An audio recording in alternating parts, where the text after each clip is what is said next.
It was a hideous, harrowing thing that happened on that fateful day. The bear stalked the vulnerable young humans, its eyes glowing in the vast invisibility of the tundra. The creature stood perfectly still as its hulking body withstood the death-defying wind as it relentlessly blew over the Arctic. Drool oozed from its mouth as it gazed at the feeble teenager. "Thomas, look! I found something!" Annika excitedly shouted to her younger brother. A flock of Arctic terns circled above them, swooping down and screeching at the invasive humans. Annika grabbed 2 of the eggs, and her eyes widened with amazement. That's when the bear decided to make its move. What's up, guys? Iceman here. So this is a harrowing story regarding a polar bear and a man and 2 of his children. And I warn you, it's quite disturbing. But before I get into it, I'd like to thank you all for your support on this channel. And if you will, like this video, subscribe to the page, and paw that bell so you're notified next time I post a video. And if you want to support me further, you can become a channel member or a patron. Links in the description below. So let's get into this chilling tale. It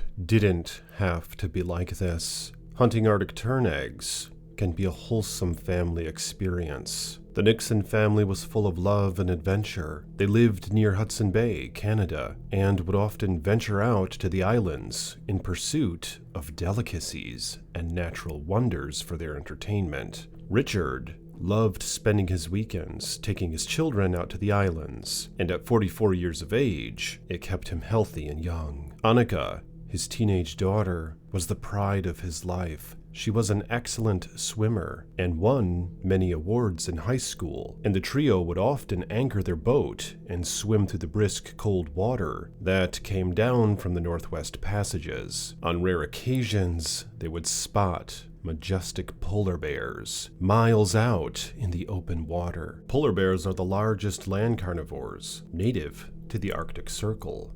They rely on sea ice for hunting seals, their primary food source. Solitary, except during mating and cub rearing, they have a keen sense of smell and are patient hunters, capable of waiting for hours near seal breathing holes. Richard carried a 12-gauge Mossberg 500 shotgun with an 18-inch barrel in his boat, but only had to use it on one occasion when a polar bear decided to get a bit too close on an outing. He shot a few rounds up into the air, and the bear scampered off, uninterested in the confrontation. There was one occasion where a young woman was hunting for rocks along the shore of Century Island, and a starving bear got a bit too close. The woman attempted to scare the creature off with bear spray, but the bear was desperate and hungry. Parts of her corpse were found scattered around the attack site, only the parts the bear didn't like. It wasn't until the following year that the nightmare struck home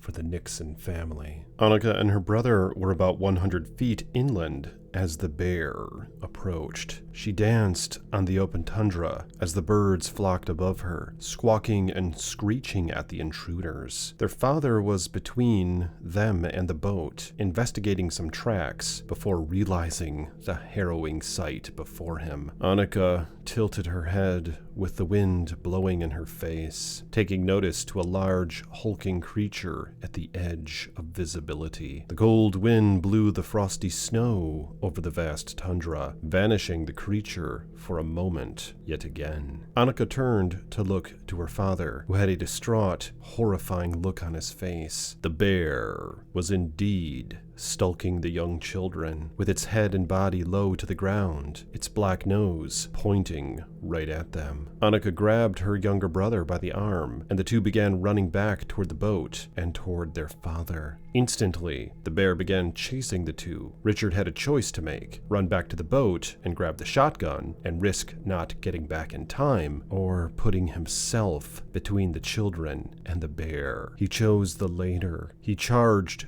toward the children and yelled for them to keep running and to run past him toward the boat and call for help. Annika had the look of terror on her face as she passed by her father, unknowing what could happen next. The bear hesitated as it noticed the man running in its direction, but only for a moment. After passing the children, Richard stopped and began shouting at the bear and waving his arms. The bear halted to a stop, as if confused. Richard standing only 30 yards away from it at this point, jumping up in the air and waving his arms and yelling. The bear, as though being taunted, hung its head low and swayed it side to side and pawed at the icy tundra, swiping clusps of dirt and snow. Richard then turned his back to the bear, thinking he could possibly rush back to the boat with his children. This is when the bear made its move, saw the man's vulnerability, and acted upon it. It charged him, and Richard stopped, turned and shouted one last time out of desperation before the bear tackled him to the ground. Annika looked back and saw her dad being torn into by the great white beast. Her little brother grabbed her by the arm and rushed her toward the docked boat. They could hear the screams and gurgles and moans from their father and the bellowing roars from the 700-pound behemoth. This wasn't a scene of a defensive attack. No, this was a predatory action. The bear had intent to eat the man alive. Richard fought with his life,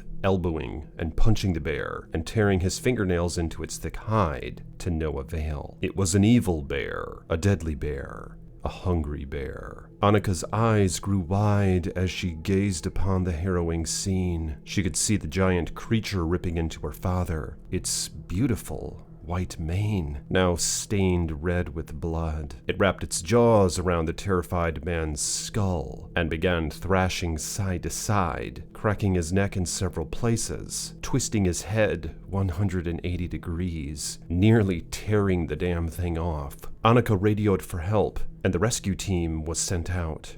Her brother looked at the 12-gauge pump shotgun and didn't know what to do with it. But it seemingly was already too late. Their father's body seemed lifeless at this point. The bear, burying its snout into his chest cavity, raising up its neck, chewing on his innards while watching the children. It took the rescue team about 20 minutes to make it to the island, and by that point, Richard's body was half-eaten. The bear was noticed patrolling around the scene, keeping distance from the children in the boat, as if it were protecting its kill. This hideous creature was shot and killed on sight. The children helicoptered back to the nearby hospital, and the trauma of this event lived with them for the rest of their lives. Jeez, what do you guys think about that bear attack story? What a crazy position that would be to be in. If I were Richard, a young father who seemed to be roughly my age, it would have been absolutely horrifying to deal with this. The regrets that must have been going through his mind. Why didn't he bring the shotgun with him? Why did he leave it on the boat? Why did he allow for his children to stray so far out? I think the thing is, especially when people who are familiar with living in bear country, sometimes they get a bit complacent or something. They start leaving their gun at the cabin or walking away from it, just getting a bit too comfortable. And of course, this case is one of them.